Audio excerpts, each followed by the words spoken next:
Saudara-saudari yang terkasih, Kitab Kisah Para Rasul bab 15 dan 16 berbicara terutama tentang kegiatan Paulus dan Barnabas.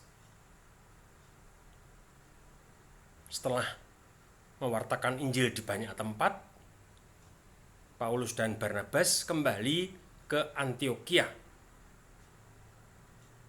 Di sana mereka mendengar bahwa umat di Antiokhia dibingungkan oleh ajaran orang-orang Kristiani keturunan Yahudi di Yerusalem, bahwa orang yang tidak disunat tidak dapat diselamatkan. Mendengar hal itu, Paulus dan Barnabas kemudian ke Yerusalem dan mengadakan konsili atau pertemuan para pemimpin gereja dengan para rasul dan pimpinan jemaat Yerusalem yang lain. Setelah mereka berunding, akhirnya mereka sepakat bahwa orang Kristiani tidak harus disunat untuk dapat diselamatkan.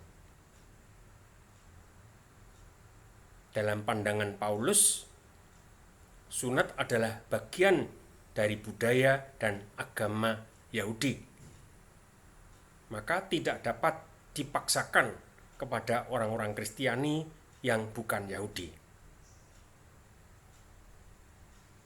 Setelah itu, Paulus dan Barnabas kembali ke Antiokhia. Ketika Paulus akan mewartakan Injil lagi di tempat-tempat lain,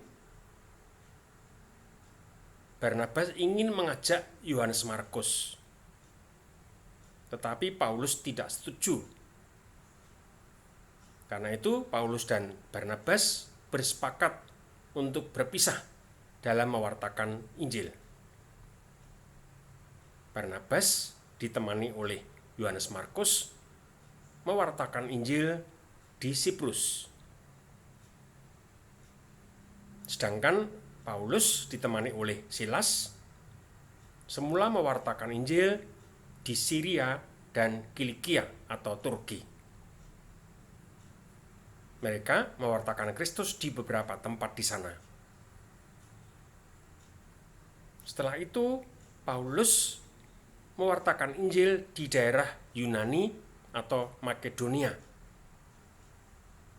Kali ini ia ditemani oleh orang lain, yaitu Timotius.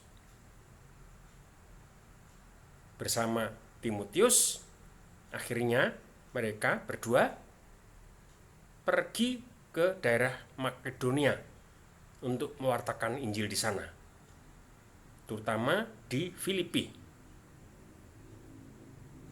Seperti biasa, sebagian orang menyambut pewartaan Paulus dengan baik dan beriman kepada Kristus. Sedangkan sebagian yang lain tidak mau percaya pada Kristus dan memusuhi Paulus. Bahkan mereka sampai memasukkan Paulus ke dalam penjara. Tetapi Paulus kemudian dapat dibebaskan dari penjara. Itulah isi pokok dari Kitab Kisah Para Rasul bab 15 dan 16. Tuhan memberkati.